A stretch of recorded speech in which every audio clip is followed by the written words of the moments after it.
again, the element of I don't know how invested I should be right now, considering we're working to destroy the universe.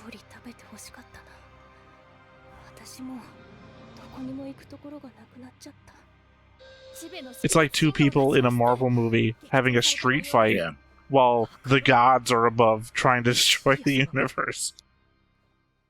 Hey everybody, welcome back to the Stoneface Reactions. I'm Theta, this is Lessons, and we are back with possibly the final episode of GQuuuuuX. You know, assuming that they don't do something else later. Like, we didn't know when me and Griffin were watching Witch from Mercury that there was going to be a second core or a second season, depending on how you take it. They said second season in the mid-roll ads, and then they changed it to second core. But there was a second one, so who's to say? I haven't heard anything, because I specifically haven't been reading interviews or anything from GQuuuuuX, because everything's a spoiler. Yeah. So, here for the final, if it is. If it's not, we'll come back when it comes back. Otherwise, though, we do have board and notes, so let's start with the board, as we typically do. And I should, I guess, preface now, ahead of everything, I did everything at 3 a.m., so if anything seems a little bit more lackluster than normal, it's because I was doing it desperately trying to stay awake. My only board changelog note here is that I changed the green line between Nyan and Kycelia to white, and I put a red arrow from Kycelia to Nyan. Because it very much seems like, again, Nyan did this by instinct, you know, just like, and doesn't actually consider Kycelia an enemy, though Kycelia seems to very much consider Nyan an enemy, so. Yeah, when you shoot back at people, you definitely consider them an enemy. Well, I mean, also the conversation Kycelia has with Urgang in the hallway, which is very much the dog bit bad, basically. Yeah. So, yeah. Whereas Nyan seems to still be fighting the fight that Kycelia wanted. So, otherwise, obviously, there is something to be said about maybe changing Shiruzu to just flat out Char on the other side of the board. But I kind of just left Shiruzu there and put Char's name in it and left his lines where they were. I mean, the question, well, I guess he's the Char of this reality. So is the other Char. Both Chars on the board are the Char of this reality. Look, I have a note about it later. Do you have a note about it later? Not about that in particular, no. Okay, well, I think I do. Again, 3 a.m., who the hell knows what I remember? I could be reading down later, and it turns out I was just face planting on the board. Well, it seems I've written. Well, that wouldn't make sense. Clearly, it would be a lot more consonants in a row, and a lot of, ironically, U's followed by an X. It's a joke about the name of the show. Anything else to say about the board? Not really. All right. Well, then we go to notes. Technically, we both have exactly the same amount of notes, but I have more, apparently, written in my notes. It's a really odd statement to say, because my first note is the shortest of all of my notes. So, Machu and Nyan are both alpha-siders, according to Char. No idea what that means, other than context clues.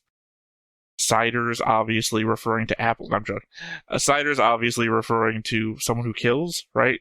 And alphas being the leaders or predecessors. So, people that kill their predecessors or leaders. I don't understand that as that at all. I don't. Typically, I'm not saying you're wrong. I'm just saying, well, to explain, when I typically see that written with the absence of the, what do you call it? My brain just stopped working. Hyphen word added to the end. Yeah. What do you call that segment? The segment of the word. It's a compound word. No, not the total word. Just the segment at the end. Suffix? Maybe that doesn't feel right, but I'll go with it. When you add the suffix to it, when I see that suffix used in other realms, it typically means the ones that kill, or the ones that are guilty of killing, or eliminating, or removing from. maybe, but I also think it's it's a C, not an S.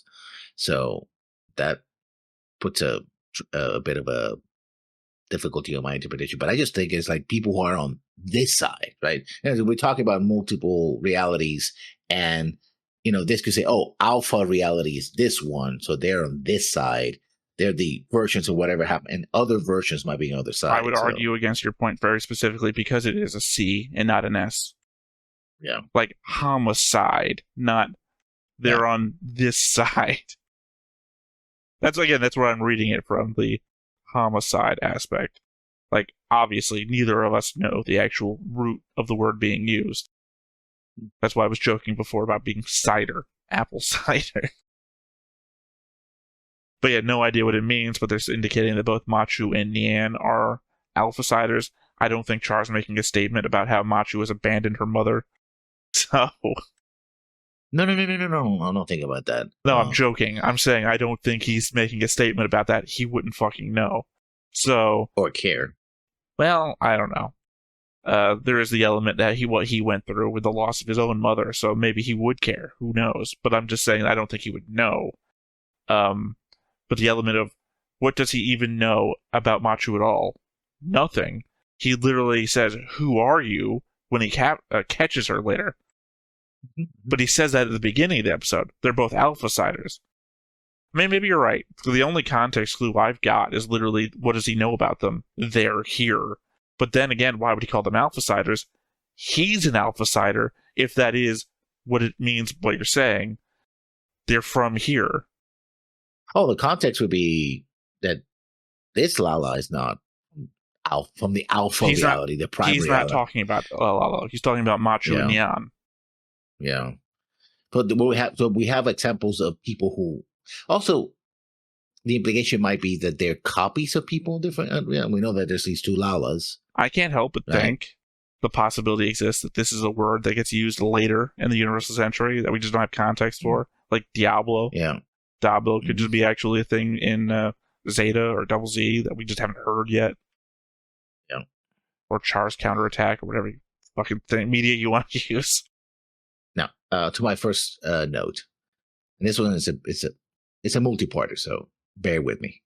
Okay, Nian, I get that you are, or you think you are in love with Chuji, but are you paying attention to the readouts? Do you actually understand what you're doing? Yes, I know that Cassida told her that the time humanity on Earth is over, but she doesn't seem to be thinking of those terms, only to bring Chuji back. To To what universe is she bringing? Is she bringing back Chuji with humanity on the brink of extinction or extinct altogether? What makes Nian just as selfish and more so than Machu, who only wanted to break away from her life and explore Earth? I mean, we know that about Nian, because remember, Nian was going to abandon Machu on Side 6 to be with Chuji, absent of the trio. So that was Nian first showing us her greed? I don't know if that's the word to use here. Well, she said that she messed it up at first. Like, you always messed it up. Because she clearly wanted to be something bigger, part of something bigger. But at the same time, she clearly saw Machu as her romantic rival to Chuji, right? That's a whole undress scene where, Chuji's just sick. He's just like, I need to cool down. It's like, oh, he's getting, he's disrobing. He's being sexy. And they're like, oh, it's so cool. And he's like, well, I'm talking. He just had a fever, right? I'm talking more the element of when she's running with Shuji, and they have to abandon under the road, the underpass, and she's like, just you and me. Let's just go. Just forget everything. And like she's actively trying to abandon Machu, and so I'm saying that is the. I guess it is the first show of that to us. That she's willing to abandon Machu for this, because before, when she was making food, she was like, oh, I wish Machu was here. So before that, there wasn't that much of that going on. After that, that's where we're at. As to the what she's doing, I don't know. She is kind of like ironic, given who made this. What's the blue hair girl name in Evangelion? I think Gillian. Rem? No, is it Rem? Sorry, Rem is ReZero.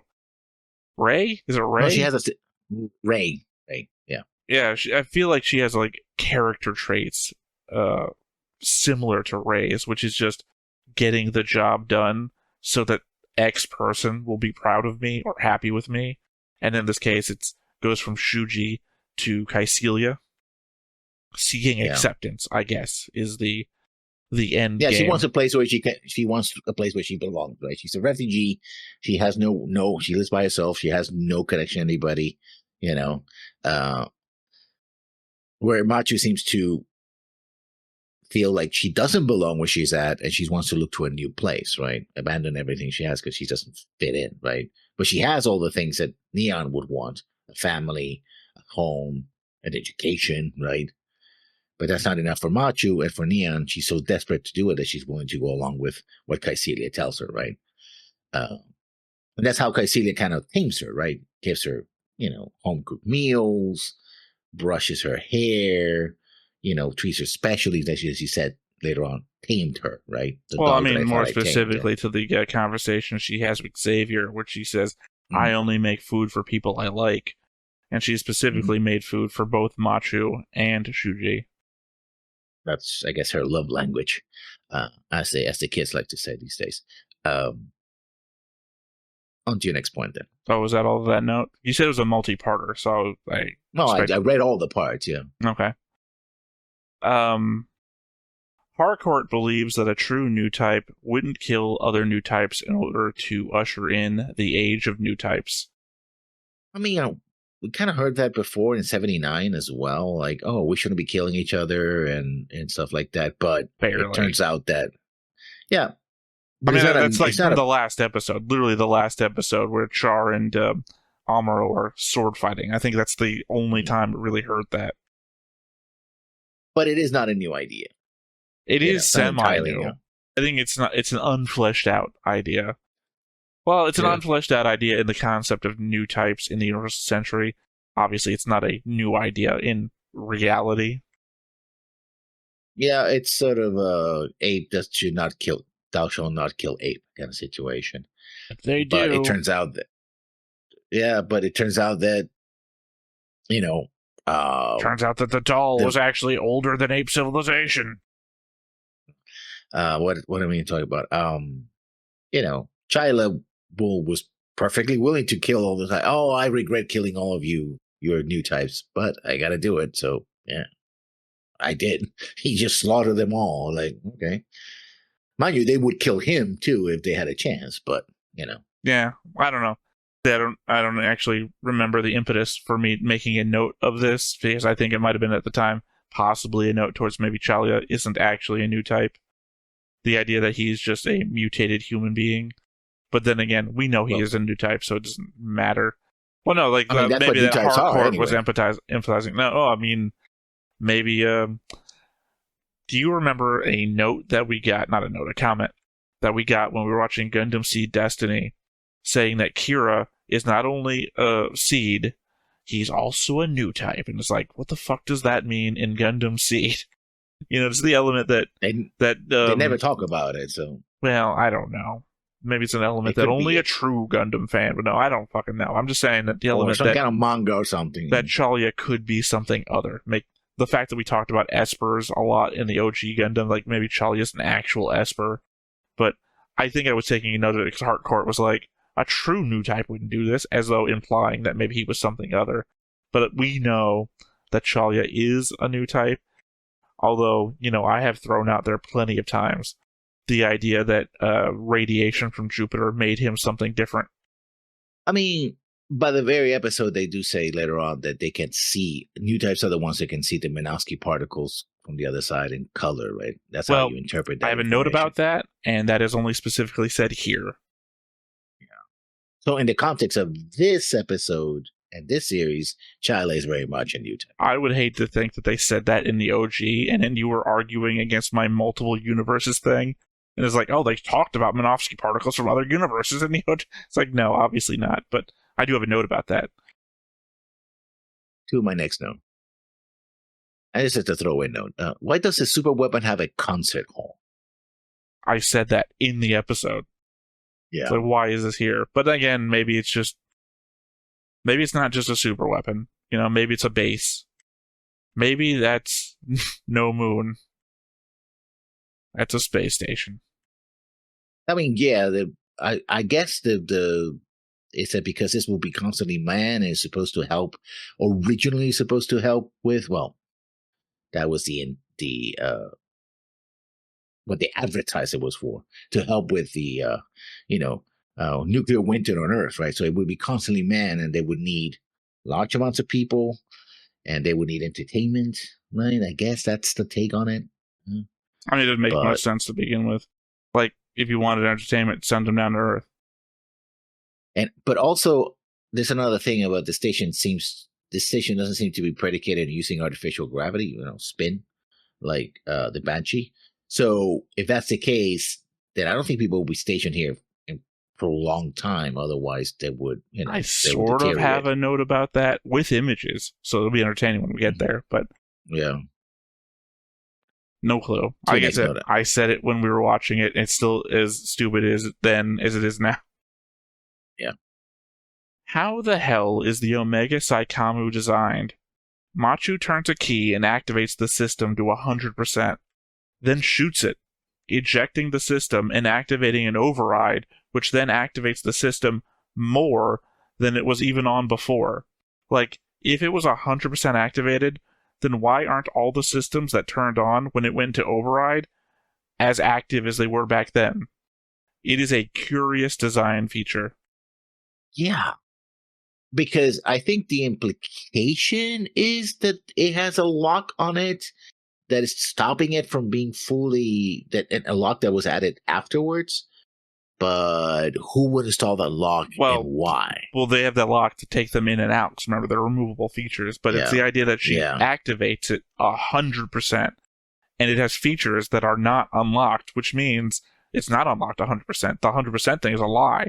But actively shooting it and then pulling it out of the socket activates features that we've never seen before. So, what the fuck? I don't know. I think it's literally Chekhov's gun, right? Oh, I'm going to give you this gun because I don't need it anymore. Ironically, Chekhov's gun. Yeah, Chekhov's gun is the gun that was there.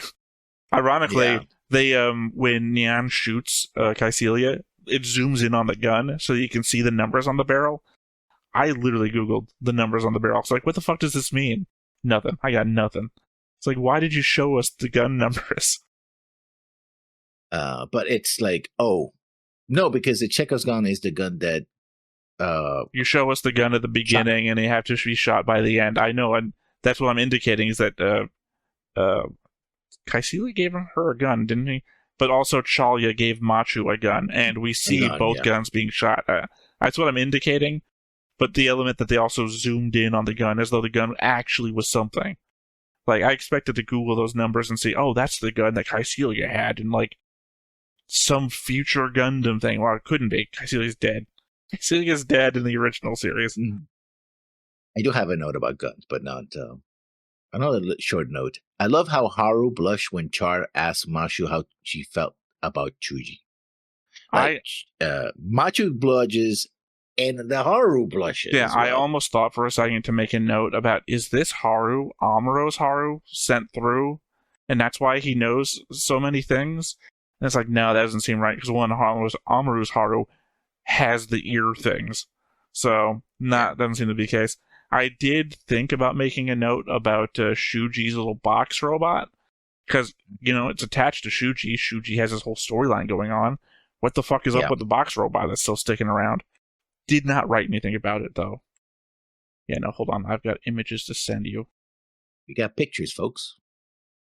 Pictures galore. All right, here we go. According to sources, Kycilia is 173 centimeters tall. Taking a screenshot of the amphitheater with Kycilia standing on the stage, copying her figure and pasting it up to the top of the ceiling, it's over 7 Kycilias to the ceiling. That's over 40 feet up. Machu fell over 40 feet straight down and landed on her face with her body scorpion falling behind her, meaning all of her weight was on her neck.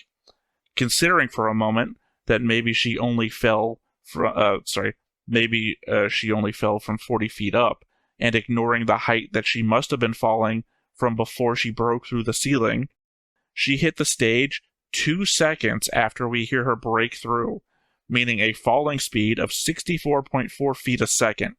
That's basically 44 miles per hour straight on the face and neck.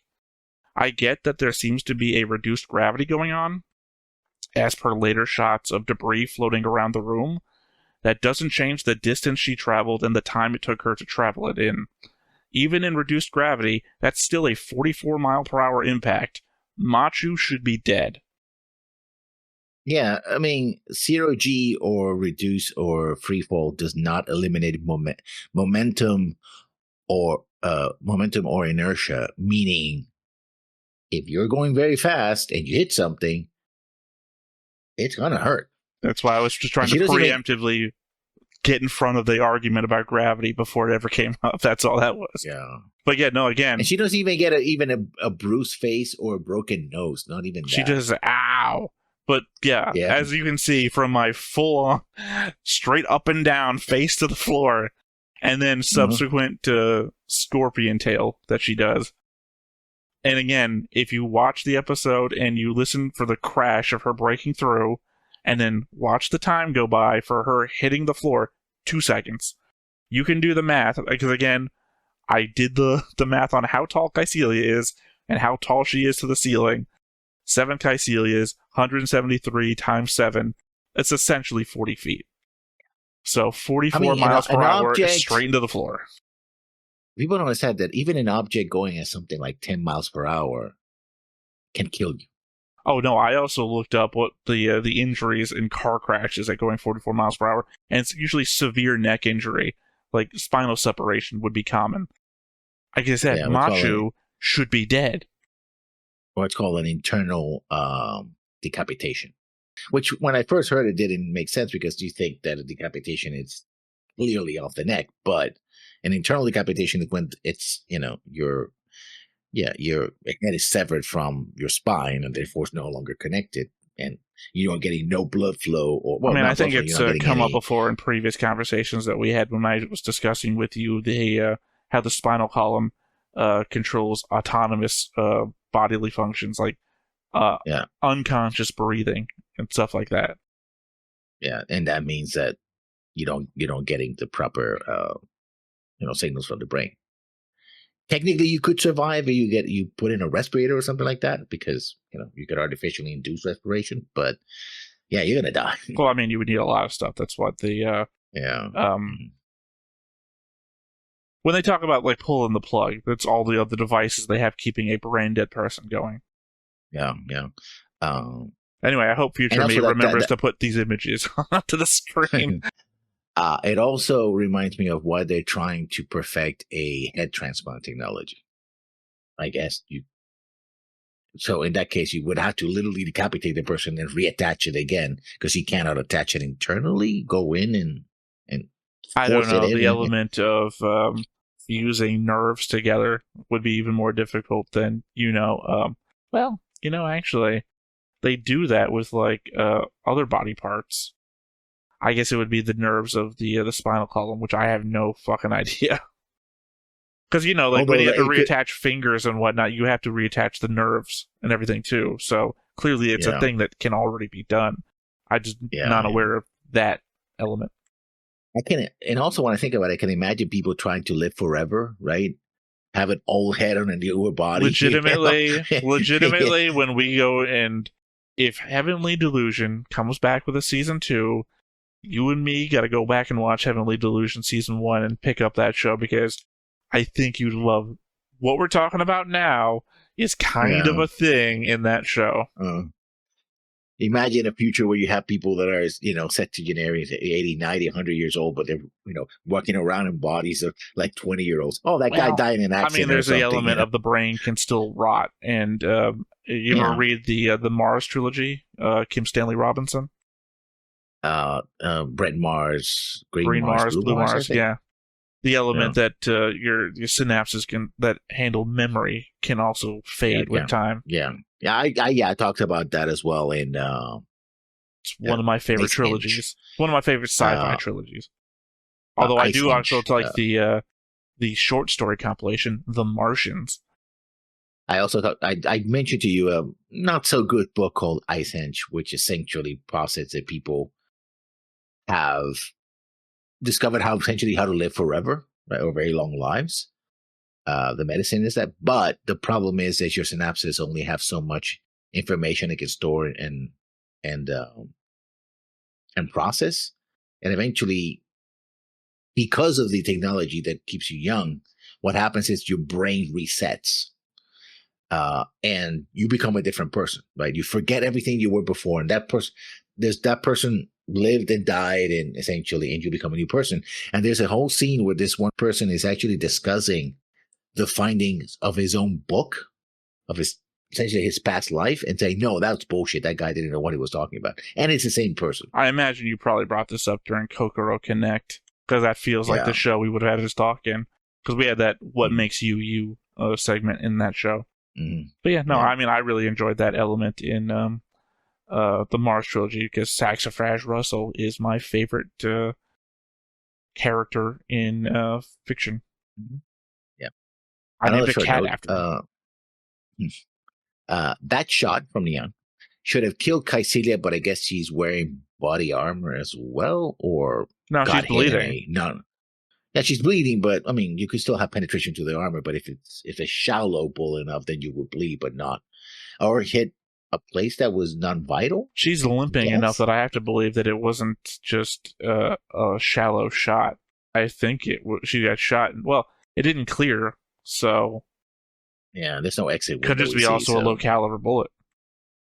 Yeah, well, it is. She got shot by a 22. But, well, we know. Yeah, I don't know the caliber of the gun by the appearance. Maybe that's why they zoomed in on the gun.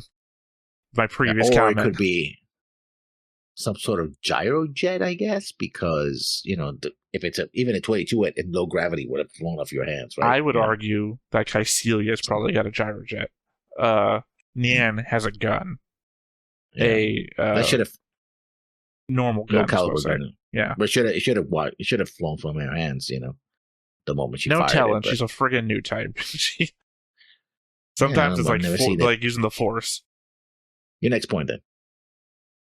Nothing like an insert character to be the guy that Char, a Gundam mainstay, wants to have on their side, the two main girls of the show chase after, and they themselves are chasing after a third girl, who is also super important. You gotta... Well, I would also say self-insert, but I'm not going that far. It's just the new guy who's, not in anything else. Char is like, I want that guy. That guy's great. It's like, of course. Of course, the new guy you're introducing to the whole Gundam mythos is the guy Char wants on their side. True. But I think, well, we'll see what this episode delivers. Because we both have a suspicion on actually who really Chuji is. And it might turn out to be completely bullshit. You think he's Amuro. Yeah. I would have to think Amuro is in the RX-78-2. Assuming that it is the RX-78-2. You say we both have an idea? Maybe I once did. I don't remember what my idea used to be. I guess my idea used to be that he was Char. But that isn't the case because Char is here. But also my current theory about stuff is the fact that they played Beyond the Time. I was trying to shut you the fuck up. It's like, you're trying to tell me why you're right about the whole Amuro thing. I'm like, that's Beyond the Time. Well, at the same time, remember, I'm hearing it from a screen. Like, I rewatched other people watching that episode to see what their reaction to the song was. And it's like, oh, wait, that song plays like a whole minute, starts playing a whole minute before I reacted to it. Because it had to get to the louder parts for me to hear, wait, I know that song. It was very important to me, but only because I heard the song during the 40th, I want to say, anniversary of Gundam, when they played it during the Rise of the Red Comet cut-up segments of the openings of that show, which is itself the cut-up version of the Origin. So I saw that one, and it's like, I had no context for it. But everyone's like, this is the most important song in Gundam. So it's like, oh, they're playing the most important song in Gundam right now. as the RX-78-2 comes through the Stargate. It's like, okay, what's going on? To shorten that out, my impetus is that it comes from the future. Like, maybe this is a rebuilt RX-78-2, which in my case it might have a different number or a name. Not the one that we saw get melted down in Abaquo. Because also, if this is... Sorry, this is going back to a previous note. This isn't my note, by the way. I'm still covering the outlines of your We Both Think a Thing about Shuji. Is still attached to that note. I had previously written down a whole thought process about the Zek Nova being equivalent time frames and how it might not be, because we see in the flashback in this show that the Zek Nova that brings the Rose of Sharon over is on like December 30th, and Lala dies or gets hit or whatever before then. So the fact is that she appears before she should be here, indicating that the Stargate goes through time. So, this universe's Char is looking to remove the OG Lala from this universe because she wasn't meant to exist here. Shuji has been looking for this Lala since before Char Seknovid as well. Lala may have created this AU specifically to protect Char, even though that would mean she created him. Either way, Shuji is also here to bring this universe that she created to an end, as a person from the other side as well. I guess something he's only decided on now, that Lala may have also changed her mind, considering that he's been rather laissez-faire about everything when he was back on Side 6. Hardly the way you'd expect a universe destroyer to act, unless this is a different Shuji from ours. That the Shuji that disappeared in the Zek Nova was our Shuji, and this ghost Shuji that suddenly appears is actually the Shuji from the other side coming over to destroy this place. Could be. That goes to my last note, so I'll jump to that. So this is a reality that shouldn't have existed, but did because Lala jumped into it. We know that it was not true. No, that is not true since Char was at Side 7, and that, alongside the fact Amuro never got into this universe version of the Gundam, that changed things. Unless Lala somehow changed events to make that happen, even before she appeared in this universe. Well, two things. The Virgin line is not her appearance. That happens much later. I don't think that matters. The whole thing with the Gundam. I don't think that matters, but there's two elements to what you said, and there's two elements at play to what we've been told. One is that Lala can create anything, essentially, but also the element that, remember, time doesn't matter to a new type, apparently, especially a new type of this level. So she could have... Have you ever heard that thing to explain the dinosaurs and what some Christian groups believe when the universe was created, according to the Bible?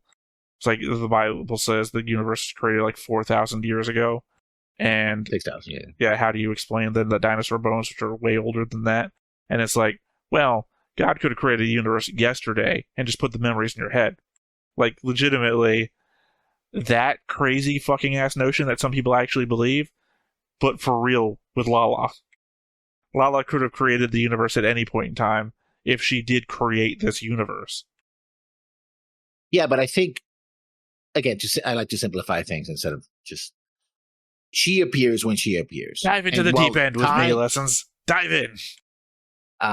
While time for her might be inconsequential, time for everyone else isn't.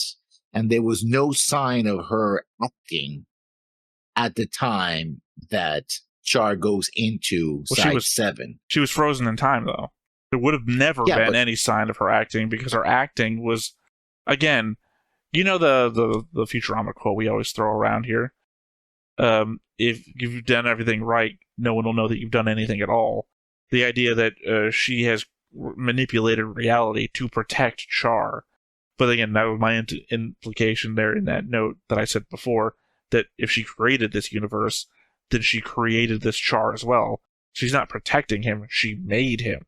And I guess that goes back to the other Lala, who was seeing other Chars and other realities, all doing this thing that maybe they maybe they didn't create one, maybe they pulled one from a different universe, but it's specifically the Char that this Also, Lala why wants. she would create a universe where she exists as a sex slave for a rich Well, as per guy the on people's Earth. notes about the novel, that might just Yeah. be the reality that this Lala previously existed in. That she didn't make a sex slave version of herself, that she just made a version of herself that was herself. That maybe she didn't edit the timeline around her own backstory. Hoping that Char would show up and save her again? Maybe. I mean, why not, right? If you're trying to recreate Romeo and Juliet, you don't start making changes. That'd be crazy. Like setting it in the modern day or some shit. That'd be stupid. Who the fuck would do that? Yeah, Or, you know, Tromeo and Juliet, whatever the fuck you want to label that as. But the idea being that maybe she was just trying to recreate what already happened before. And as it turns out, chaos theory, right? You put everything into the same elements in the same place, and they just don't fall into the same slots that they did the first time. Well, I answered your note with my notes, I guess. I still have 2 left. Yeah, I don't know how you ran out already. No, I went to my last note. Oh, because it talks about you the same described it as your last note, not that I'm skipping ahead to my last note. You said my last note. So the Alpha Psychamu resonating with this universe's version and another universe's version of itself, the one in the Rose of Sharon, is causing the Zeknovas. Despite being locked in time, Lala transported Char away from Solomon to somewhere, to which he hid himself and has come back. Transported himself to the bottom of the Earth's ocean. Sorry, herself. Transported herself to the bottom of the Earth's ocean. Transported Shuji to the other side, because he certainly hasn't come back the way Char has. Harcourt says that only 3 Zeknovas have been observed before, including the Aboakwo event, but is clearly not using it as an explanation for how the Rose of Sharon vanished from the moon. Still, she explains it as the boundaries between universes breaking down and the subsequent energy exchange between them. She does say that in the 3 occurrences, she's talking about the energy flowed from our side to the other side. I guess indicating that Shuji and Char were both sent to the OG universe, and Char found his way back, while Shuji is ghosting himself back. Astral projecting, I guess. Well, he's definitely projecting through Lala herself. Because Char says that when he found him, Lala was possessing Shuji, so... Well, there's no indication about how Char got back, if he actually did get sent to the other side, or the OG universe, as per Harcourt's thing about flowing from our side to their side. That Char just disappeared and then came back. But also the element that Shuji vanished and now is ghost form, because, he's glowing white. He's not like... The only time he appears to be normal Shuji is when we're in other side mode. Like... In Akira, yeah. Yeah, sorry, I was going to say something, but I realized that's literally my last thought that I don't want to throw out here in addition to this. Oh, to my next note then. Talking about firearms. Never liked Kaitsira's or Char's sidearms. I guess that they are large due to the fact that they're portable energy weapons, but they're too big to be carried on the hip. However, in 0079, they were treated as projectile weapons by the sound of their firing, and here they're true beam weapons. I don't know. I think there was a beam. Well, sorry, I'm thinking about an Origin. You're talking about OG. I think in Origin, Char shoots somebody when he boards the ship that Rebel is coming back on, and it is a beam weapon in that. So, I don't remember specifically OG, him shooting the thing. I just don't have a problem with it, because it feels like old school gunslinger. That you don't pull it, and you don't, you twist it up the same way that you would if you were quick drawing. So, I don't have a problem with that. It looks weird, but they do it in animation pretty well, so I just don't have a problem. But the person, with such a weapon to be so large, you would think it would, you trip. Like you're walking, if you want to go open your legs, that thing is in the middle, right? I got that problem all the time. Lessons. Joking.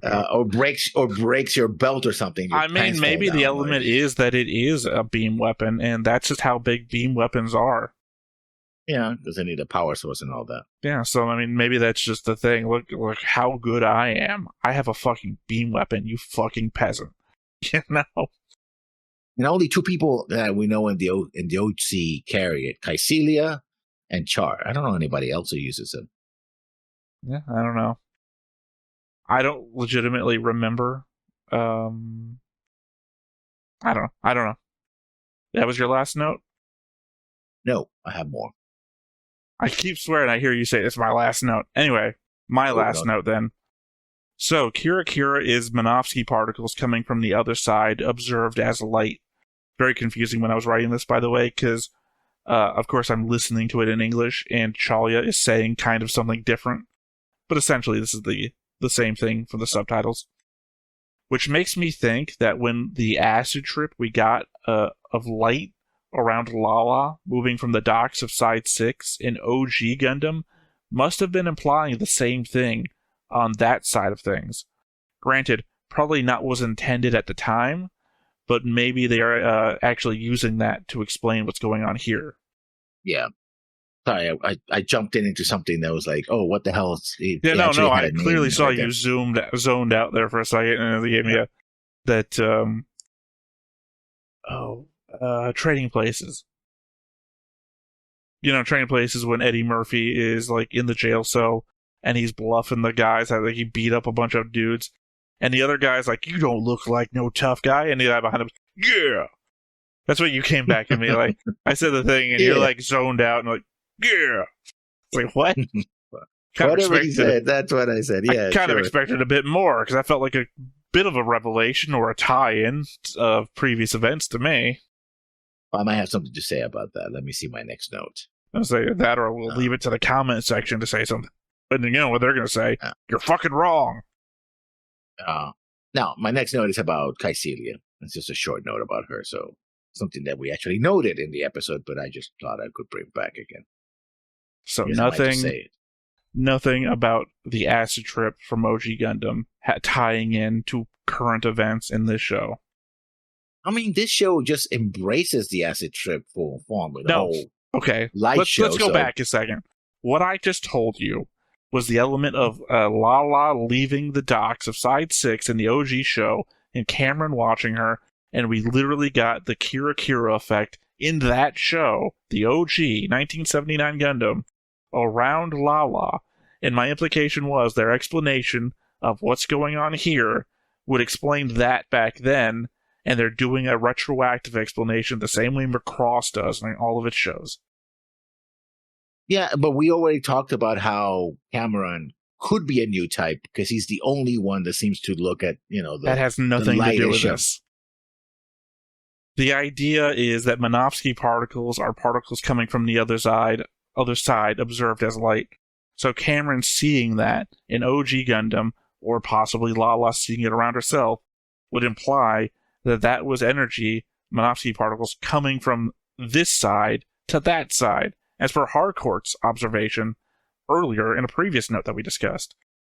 That scene could be being used to explain everything that's going on here, retroactively. Could be.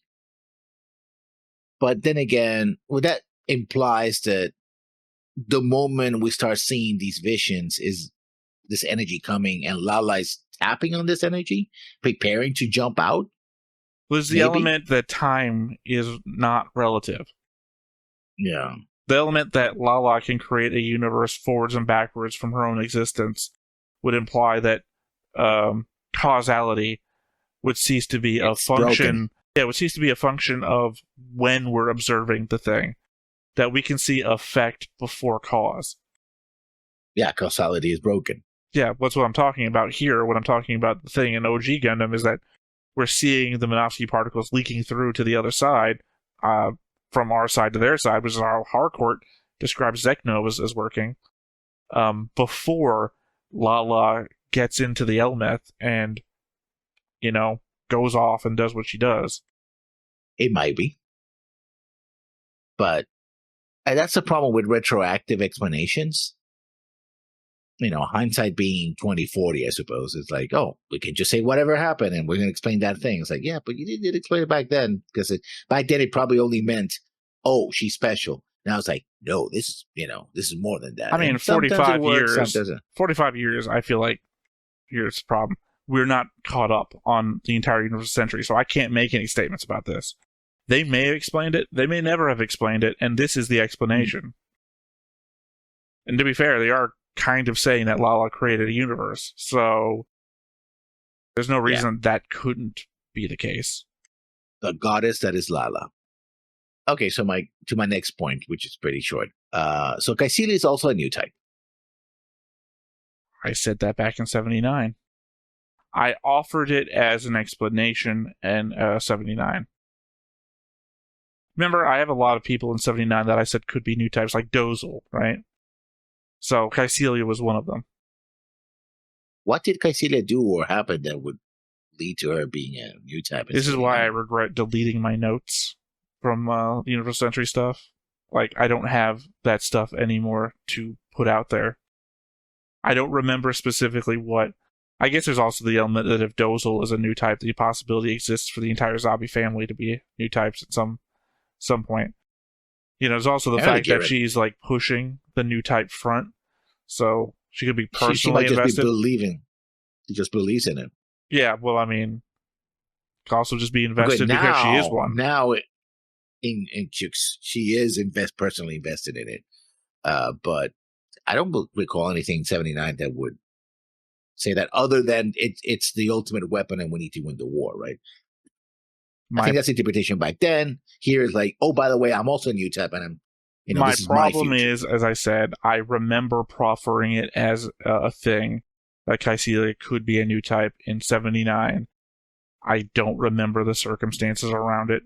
Not for nothing, we are quite a distance away from where we were back then. We've watched a lot of shows. That's my second to last note.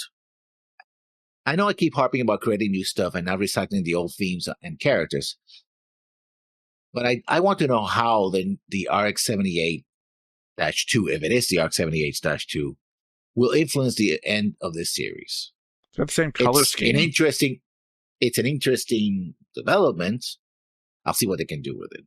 Well, again, if it is from the future, as I said before, from the future of what we've seen, not the future. The element of if the OG Gundam gets rebuilt in Zeta or Double Z or Char's counterattack or any of the other stuff that maybe you've seen that I haven't seen, I don't know, but that could make it a more advanced or contemporary version of just an older looking mobile suit that could match these.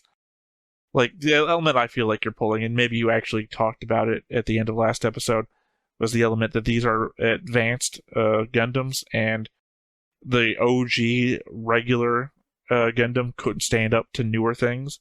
I know we've talked about it, I just don't remember this show, because I remember bringing up the Gundam board game, the war tile board game, where they've got the OG Gundam and then the Witch from Mercury, and it's like, no fucking way. These things do not stand up against one another. Witch from Mercury will fucking destroy OG Gundam.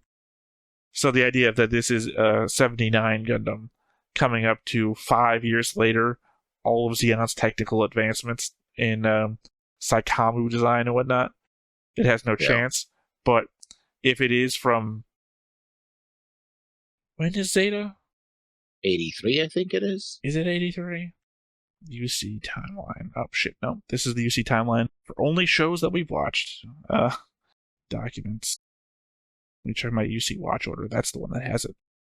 Actually, Mobile Suit Monday. That's what has it. Let's see. Stardust Memory is 83. Zeta is 87. So that would be 2 years ahead of this. This is only 5 years after the war. If this comes from Zeta Gundam, that would be 2 years advanced. Actually, Char's counterattack, which is where the song plays, right? That's from 93. Yeah. So 13 years after the end of the war. So if this thing comes from Char's counterattack, like I was suggesting maybe it would, That's 13 years more advanced. Sorry, no, it's 8 years. 8 years more advanced than these Gundams. It looks older, but you know they did refit the Enterprise A. Well, I think we're about to find out. Yeah, I guess if there's nothing left to do, let's go ahead and hop on into it. But before we get started, Make sure that you hit the like button. Hit that subscribe button. Comment down below to feed that algorithm. on top of all that, if you want to watch more shows like this, Unfiltered. Uncensored. And uncut. as well as some early access stuff, You can check it out over on the Patreon. It's just $5 a month, but hey, no pressure. There's zero pressure in order to do that. It's just a little bit of extra support, and it would be greatly appreciated. 僕は向こう側からやってきた。彼女が作ったこの世 Oh, 界を intro. 終わらせるため Again, that she created. だから僕はイオマグヌスト内部のテクノマ反応さらに強くなっています。 On our path to a true Zegnova. いや、小森少尉は何か感じるか。少尉には我々に見えないものも見えるのだろう。わかりません。そんな都合のいいものではないです。 She was seeing the things floating in front of her hand the last Yeah. episode. キシリア様を亡き者にすればさらに混乱が広がってしまう。今シオンが崩壊すればニュータイプも道連れとなります。 I mean, 独裁の not really. 人の革新など起こるはずもない。 Also, I think that's not true either.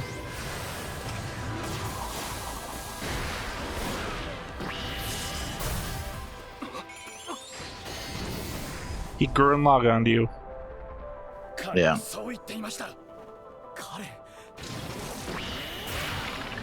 Charles, obviously.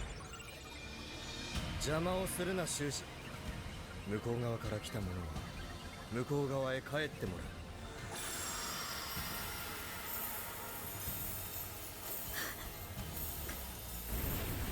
シャアさん、何をするつもりなの？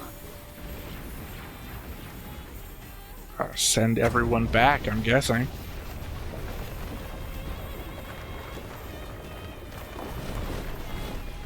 Remember, he was on the design crew because he snuck in with the doctor and everybody. ゲートを開き、向こう側へと送り返す。イオマグヌスはこのために建造させたのだ。ゲートが開いた。シャアは向こう側への通路を開いてしまった。向こう側へ行けるということは向こう側から来ることもできる。修二、イオマグヌスは Again, he's like a fucking 計 ghost. 画書にこのような仕様は記載されていません。シャアめ、ジオンをたばかってイオマグヌスを作らせたというのか。 It's gonna fucking suck if, like, old gods start pouring through the gate. We've invoked them with the name. 識別不能のモビルスーツ1機を確認。イオマグヌスト内部から現れました。モビルスーツ自体にテクノバ反応。これってシャロンのバラと同じ？どういうことだ。白い悪魔。 That's our word. Yeah. Oh, Diablo is devil or demon. So the white devil is the white. 本物のガンダムが現れてしまう。 Okay. That does not make him Amuro, for the point of your argument. That just makes him the pilot of the Gundam. この世界を終わりにする。ガンダムがそう言っている。 So Shuji's gonna kill Lala? ララを殺すってなんで？ララは修二の大切な人なんじゃないの？ Wow, literally the 彼女の記憶が再現されて the original animation. 実に向こう側で起こったことだけれど、それも今は蜃気楼か。 I mean, putting to doubt anyone who might be questioning where these come from. そう。向こう側ではエルメスと呼ばれていた。エルメス。ララ、奴とのザレ言はやめろ。 And now reanimating it. Yeah. I mean, we don't have the voice actor for Amuro because, well, The Darth Maul, Stuff happened. the Darth Maul Yeah. saber with the gold plating too.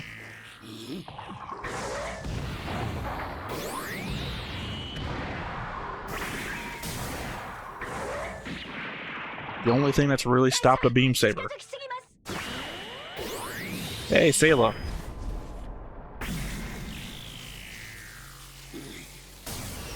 That's not Sayla. what happened in the original. It is. It's exactly what happened. No, he hits her cockpit. He's about to. Yeah, that's what's about to hit the cockpit. No, he blocks the first hit. Yeah.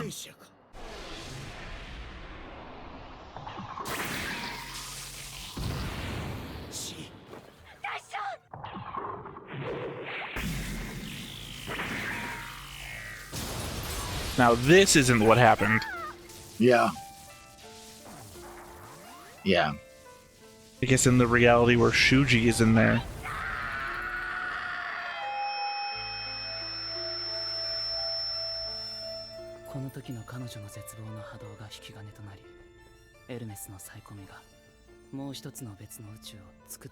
Wow, exactly what I said. I was right. Back in 79. 彼女の願った別の宇宙だ。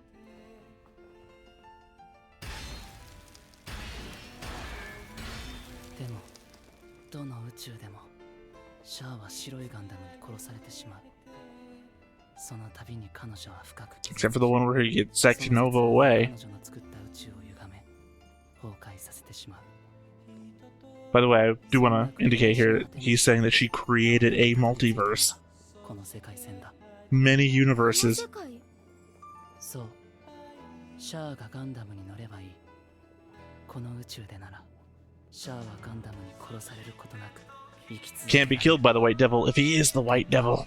彼女がシャアと出会うこともなくなってしまうけど、それも彼女が望んだことだ。だけど今、シャア自身がこの世界を否定しようとしている。それは彼女にとって耐え難いことだろう。ララーの心は激しく傷つき、壊れ、おそらくこの宇宙は崩壊する。向こう側の世界を巻き込んで。だから、 I don't know how that works.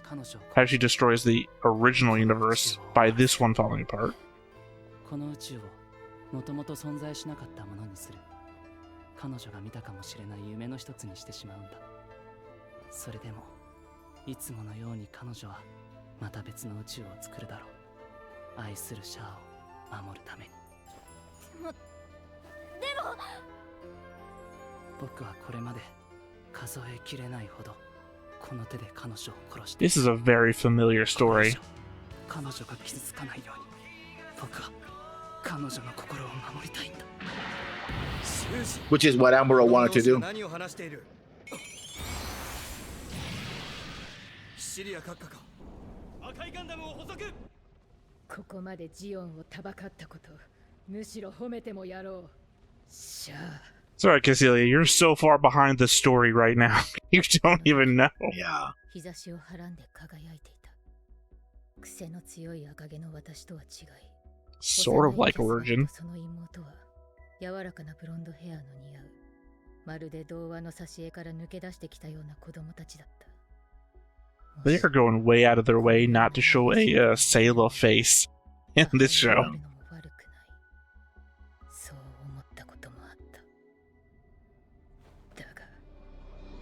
Remember, they were kids, Cassilia, and you were young adult. 貴様が望んだニュータイプの世は地球に住む古い人類を殲滅し、私が作ってみせよう。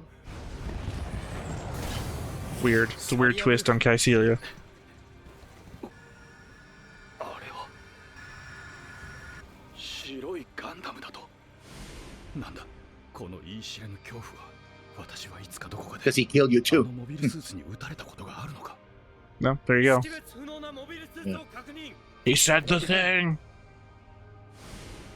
ジオンが戦争に負けた世界だとシャアが言っていたのはこのことか。後方からキキロが接近。シャリアブルか。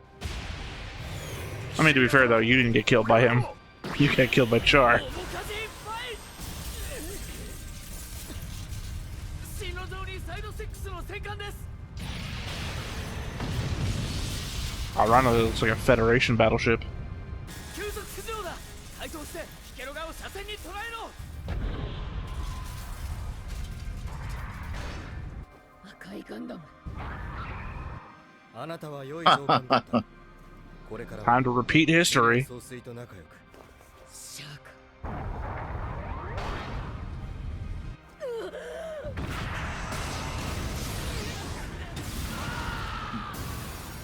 Yeah. Again, the element of I don't know how invested I should be right now, considering we're working to destroy the universe. 料理食べて欲しかったな。私もどこにも行くところがなくなっちゃった。 It's like two people in a Marvel movie having a street fight Yeah. while the gods are above trying to destroy the universe. 生存者の救助に向かう。ランチを用意しろ。中佐。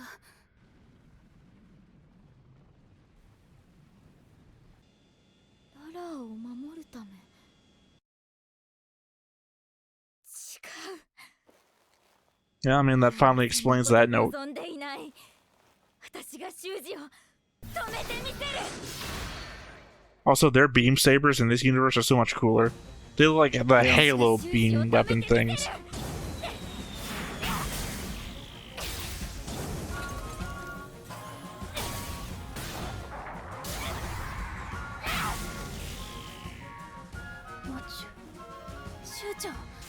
Is the robot not gonna do something on the benefit of Shuji? It is Shuji's robot. ララーが完全に目覚める前に終わらせなくてはいけない。邪魔をしないでくれ。やめて！白いモビルスーツに乗ってるのシュウちゃんでしょ。ハーチュー、なんでシュウちゃんと？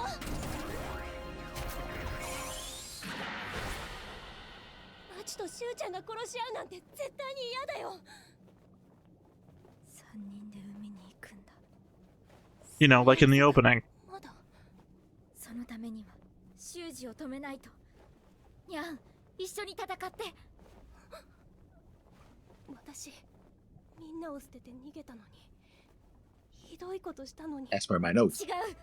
それはにゃんが一人で。 Yeah, but we've been talking about that from like the moment we met her. Okay. にゃん、一緒に戦って。 Oh, they brought the whole mob syncing. Well, we resolved that whole thing real quick. Tell us what the fuck it means. この世界で私は彼女の意志によって守られているらしい。 At this point, though, I don't really see what the point was of bringing the RX-78-2 over. Cool. There's no Amuro. そのようないびつな世界に And who the hell is Shuji to that universe? 万能の存在と言えるか Yeah. この世界から排除する。人類をより良き時代に導くのはそれからのことだ。 Yeah, go figure we needed a story where Char defeated God. シャリアブル。すでにザビ家なき後のジオンにはアルテイシア様を擁立する準備が整っております。 Oh, there you go. I guess that's one reason not to see your face. ジークアクスとジフレドが所属不明の白いモビルスーツと交戦中です。すごい。あんな動き。本当に人が操ってるんですか？あれがニュータイプ同士の戦い。結局争うことをやめられない。多少人より物が見えたところで撃たれりゃ死んじまうのに。死んだら。 It's also funny, neither of us indicated that we knew that an Artesia faction was around. 私にはわかる。あなたがジオンを率いるのは危険だ。いつかキシリア様のように地球に住む人類の粛清にたどり着く。あなたのまとう虚無がそう言っている。未来でも見てきたような言いざまだな。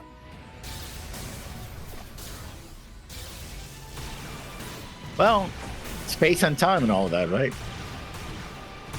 He is the most powerful new type in Xeon, they said.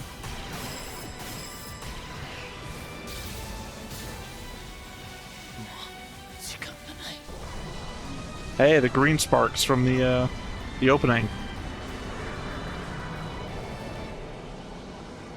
So I guess he's just God too. 大きくなってる。これってバルーンじゃないの？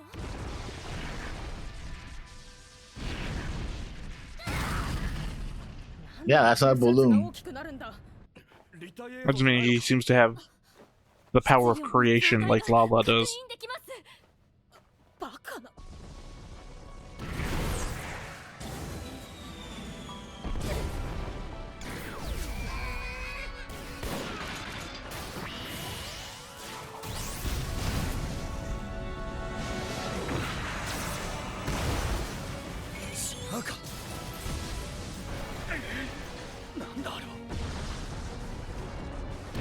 Sorry, fill me in. Did we see Xavier die or no? Huh? Did we no, see Xavier's still around. Yeah, that's what No, he's still I supposed thought to- he was, but we haven't seen him in a while. So like, where the fuck did Xavier go?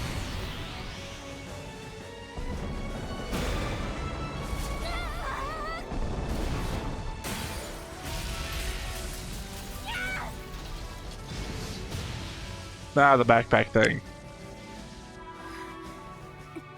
逃げなさい。その白いモビルスーツはこの世のものではない。一人では無理だ。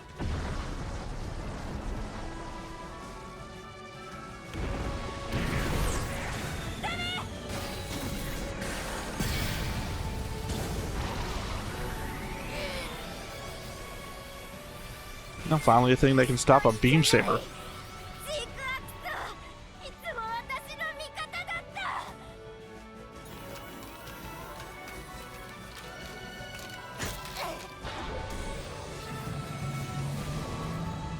So have I been right the whole time that GQuuuuuX is alive? Oh my god, that's so Evangelion right there. Or Die Buster, or Gun Buster. Or Gurren Lagann. Yeah, but the mouth thing really came out really as Yeah, much well that's as... very Die Buster, too.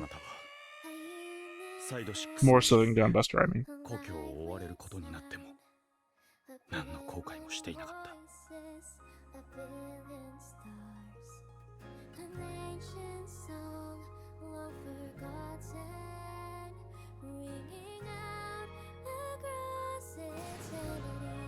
あの拳銃は自分のために戦い続けてきたあなたにこそふさわしい。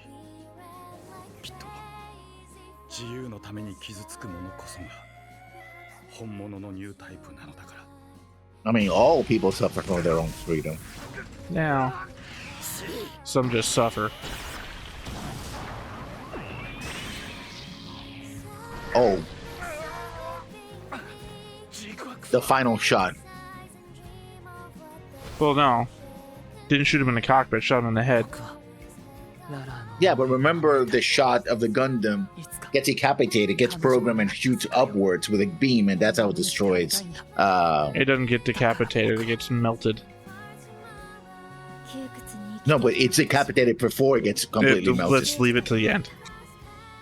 こんなキラキラした自由な世界があることを修二は教えてくれたんだ。そんな修二が自分の心を縛ったりしないで。ララーのことが好きなんでしょ。 How is this a fucking revelation? You said this in the same episode い already. つもララーがいる世界のキラキラに溢れていたよ。でもララを守るにはこうするしかないと。ガンダム Is Shuji being fucking controlled by the Gundam? 僕はもう見たくない。またガンダムがララーを殺す光景を。誰と？私にはわかる。ララーは Was that Amuro? 望んでいない。 Well, I mean, it's that goose stuff from OG. 守られなきゃ生き残れない。 Always joking that the gooses always represent new types. 本物のニュータイプじゃない。私たちは毎日進化するんだ。明日の私はもっと強くなってやる。誰かに守ってもらう必要なんてない。強いニュータイプに。僕はララーを追ってたくさんの世界を巡ってきた。その長かった旅がようやく終わる。君のような人は初めてだ。きっとこの世界は君と僕が出会うために作られたのかもしれない。ありがとうマチ。君が好きだよ。Fuck Nian, I guess.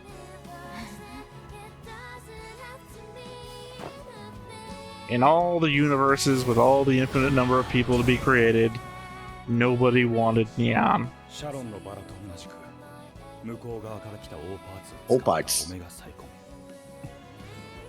赤いガンダムの代わりにゼクの場を起こすトリガーとして用意したシステムだが、オメガサイコミュいやエンディミオンユニットが覚醒したのか。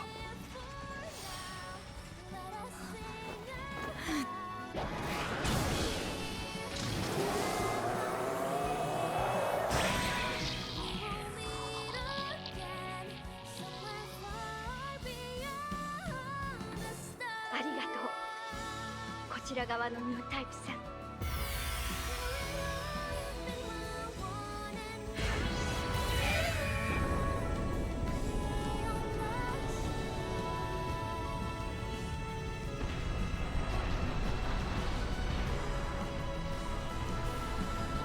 Also, doesn't this imply that Abo or Quo just flew off to the other universe too? No, but I think it also got turned to pieces as well. Well, so. yeah, that just Earth got pelted by the remains of an old station that hasn't existed in their universe for 5 years. シャロンのバラは向こう側へ帰ったのか。大佐はどうなさるおつもりですか。そうだな。貴様に殺されずに済むような人生を。 So I told you he wasn't dead. Oh, I didn't. No, but Hold it to the end. Oh, core fighter. Yeah, No, it's not the core fighter. It's not built the same way. it is. It's No, it the literally same is a Gundam. backpack unit that the GQuuuuuX and the GFred have.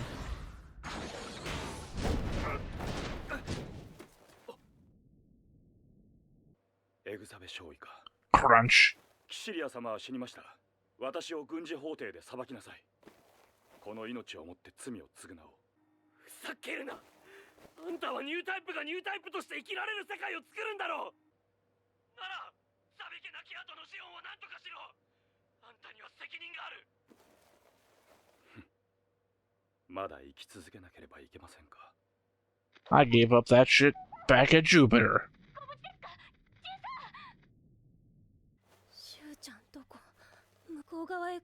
Did a lot of work there, robot. Oh, he's just a.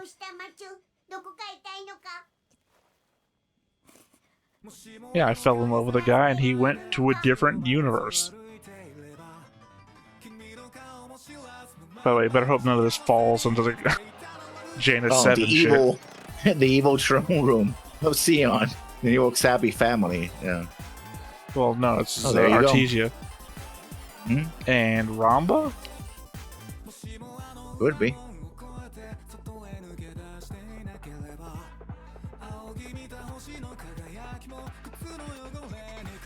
Meanwhile, back in Spain.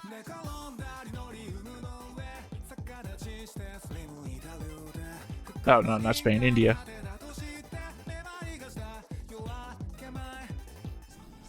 I guess something happened to that house. Oh, it got burned down, remember? No, these are the ruins outside there they were talking about.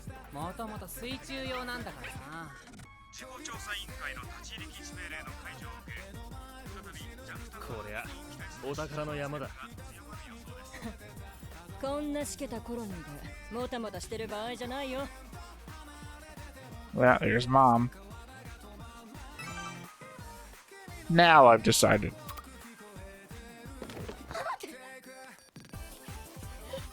Still nothing about the dad. Yeah. Oh, never mind. He's home. Yeah.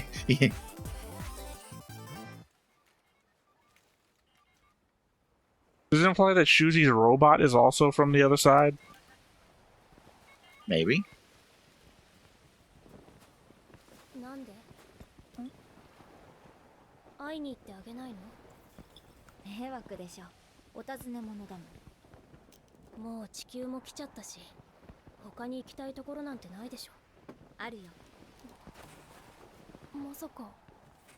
The other side? You mean season 2?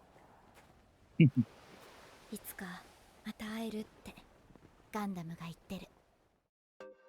And thus, the fans were left disappointed when 20 years later, nothing ever came of it. True, but very nice, man. I guess that well, we still have the music and something after. Clearly, we have, unless we have a very long. Could be. How many shows have we watched in the 21st century that included all the translators for the different countries that they were in? We're gonna get to the end of the music, the end of these, and then it's gonna be silence and other credits. Yeah. I anticipate. Anyway. I like it. I did like it. It was good. It was solid. It wasn't fantastic, right? But it was solid. Should have been a 24 episode run, I think. Yeah, maybe.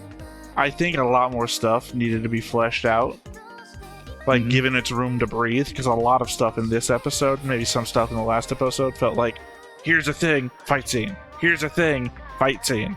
Like, it didn't get room to be, oh, I wonder what that means, or what's the implications of this, or what do you think is going on there? We needed more time to think things through, and unfortunately, there's not much space between a 12 episode run and a 24 episode run, so it can only just be needed to be a 24 episode run. Yeah.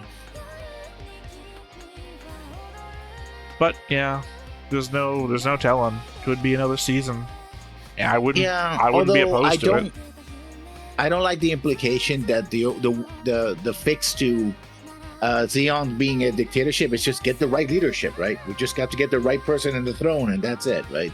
Everything will be fine, you know. Well, I mean, to be fair, the fix for not being a dictatorship was apparently a different form of government. It didn't have to be democracy. It just couldn't be a dictatorship. Welcome to the feudal state of Zeon.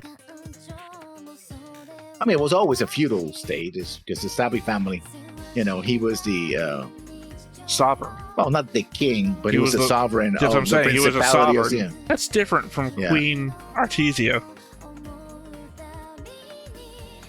No, really, sovereign is queen and king. They're all sovereigns. Well, no, the sovereign is a leader of a sovereignty. Queen is the leader of a, well, technically a kingdom, because we name things after men. But, you know, they are different forms of government. Not really. They are. He is a sovereign. Well, they are. I mean, look, I don't even have to know what the difference is. All I need to know is that we have different words with different definitions to define different things. There's a difference between a sovereign and a king based on what a kingdom and a sovereignty. Not a sovereignty, that's not even the right word. But you know what I'm trying to imply here. Yeah, I mean, literally, you know the king is the sovereign. I am immediately going to abandon this conversation the moment you start giving me these looks. Yeah, I mean, I'm trying to tell you, it's like... No, you're not trying to tell me. Right? You're trying to high horse me here. Look, I know more than you, so I'm going to tell you. Look, all I'm saying is they're different words, and different words are made because they have different meanings. Otherwise, we wouldn't have different words. Except, like I keep saying it, the monarch of a country is the sovereign of the country. So, in this case, it doesn't change. Now, it could have been that Derek... which, by the way, you haven't noticed that I added to the crossboard this whole time.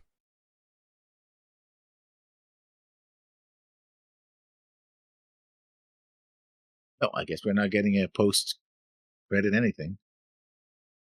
Oh, look at that. Yeah, extra extra. I mean, this is a Netflix production as well. I know, that's why I indicated, like, when we were watching Requiem for Vengeance, this was at the end of every episode.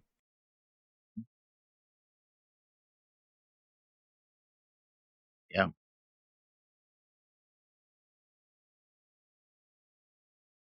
Well, I mean, somewhat disappointed. I mean, in the element that it's over. Right? Yeah. I really enjoyed having this extra Gundam thing to come to. And also, you know, just the added thing that we had watched all of 79 already. And this was like, hey, stuff literally for us. I mean, there was some stuff obviously not for us, given that we haven't seen Zeta and whatnot, that there was clearly characters there. Like the two Federation people.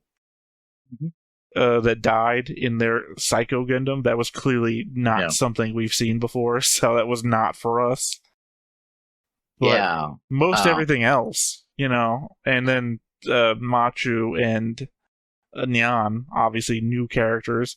Shuji, obviously new character. Fun to have them around. Obviously, though, the problem is that we're never going to have them again. The sadness I kind of felt when we got done with Doan's Island, the movie, that we got set up to these characters that could then experience new things and a whole new life and everything like that, but it's essentially new, and there's nothing for it.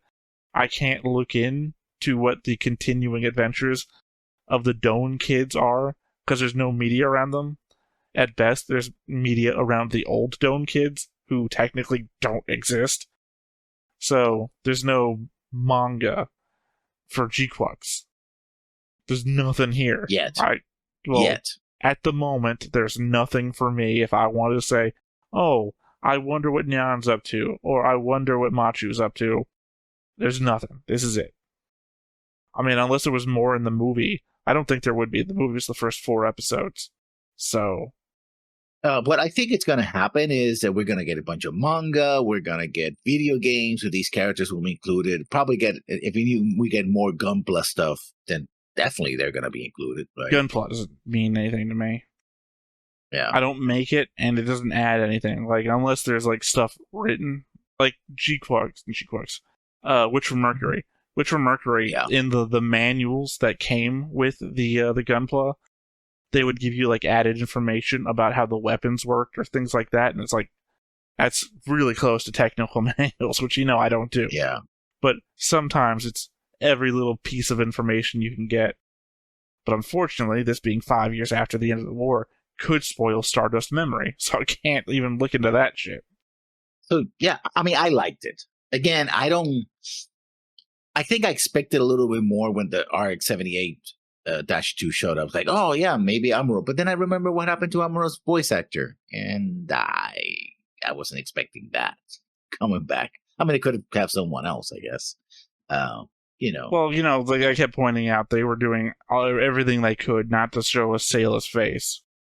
A couple episodes back when she gets into a fight with Char, all in shadow. And then this time, when it's going past on the cockpit, really hiding it. But then we see them right at the end, and it's like, okay. And I guess maybe Ramba. If that was Ramba, it looked like Ramba. Maybe a skinnier, younger Ramba. I mean, Ramba wouldn't have died because he wouldn't have fought Amuro. Again, he should be alive.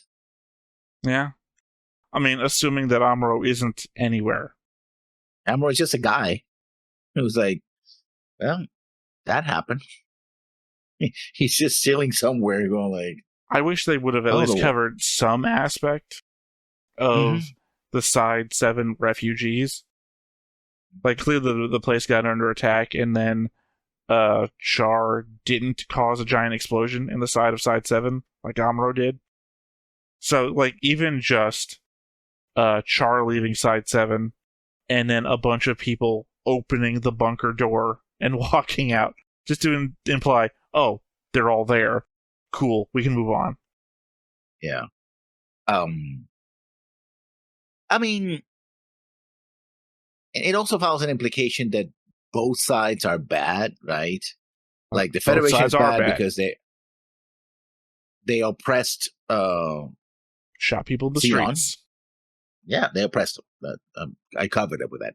But then when Sion got a chance, they killed billions of people and would even continue to kill billions more if given the chance. Right? See, this is why I covered shot people in the streets, because you're like, they oppressed them. I covered them with that. Now let me give you more details about how bad Sion is.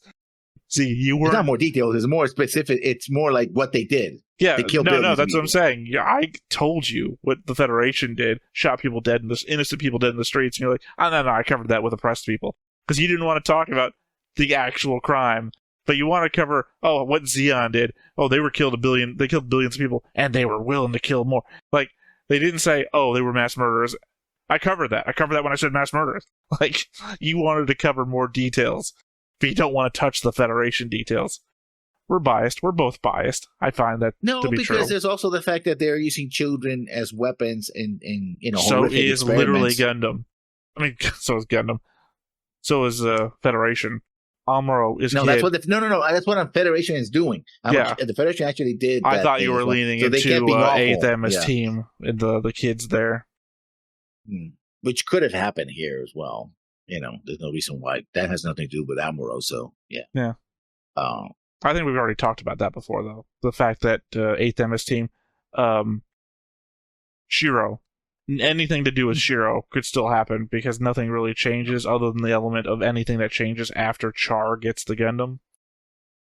But the element that they would have canceled that would. Well, Shiro's whole the 8th MS team, they had Gundams at the same time that Amuro would have been in his Gundam. So technically, those Gundams still would have existed.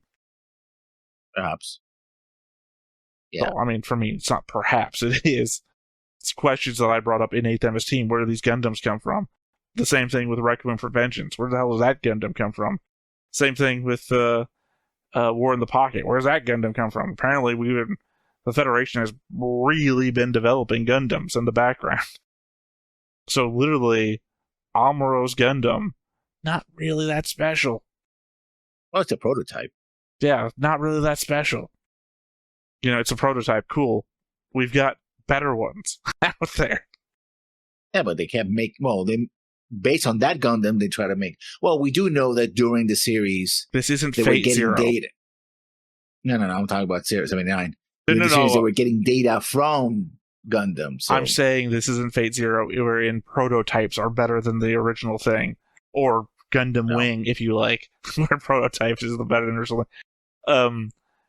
Literally, War in the Pocket. We have a Saikamu system, or at least one that's developed for a new type, ready to go on the Federation side. So again, the RX-78-2 is not the best thing available right now. I would also argue the Easy 8s seem to be pretty good. Better. Yeah. I think on par at best, but not better than the original Gundam. I would say better than until Moscon shows up. I mean, even the original Gundam needed Moscon to lubricate it so that it could actually keep up with That's Amuro. what I just so said. It was become out. That's what it was getting outdated very quickly. Also, I would argue that you're arguing that the original Gundam was better only because of the actions of its pilot. True. Yeah, I would say that Amuro and an Easy 8 probably could do the same thing. But I'm saying that Shiro in the RX-78-2 could probably do the same thing. The thing I missed was, and they used this music before. They in this battles when this Gundam showed up, they didn't use the original music. Like I was expecting that. Like, yeah, there was a subversion.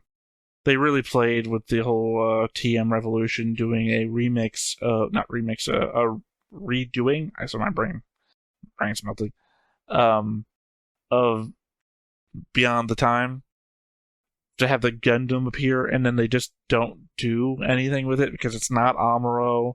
I don't know where turning into a giant comes from because that is Gurren Lagann or Die Buster. Don't spoil anything. It actually does come from Gundam itself, but that's all I can say. Well, I'm just saying that I didn't say this wasn't Gundam. I said this was not something I know about, and I was indicating towards other anime. Ironically, that the studio was involved with, because Die Buster has the giant, becoming a giant thing.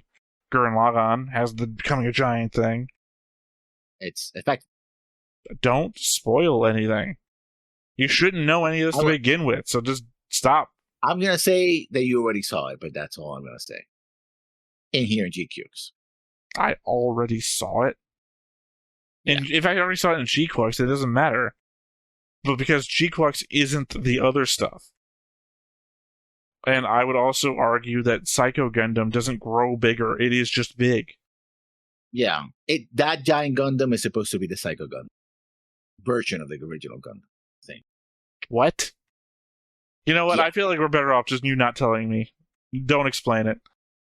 Being left in confusion, I feel like I'm just going to forget, and by the time this actually comes around in Universal Century, I can be surprised again. Which is probably the better way to do this, because I don't want to know stuff I shouldn't know. Psycho Gundam stuff has to be from the future of stuff we haven't seen yet.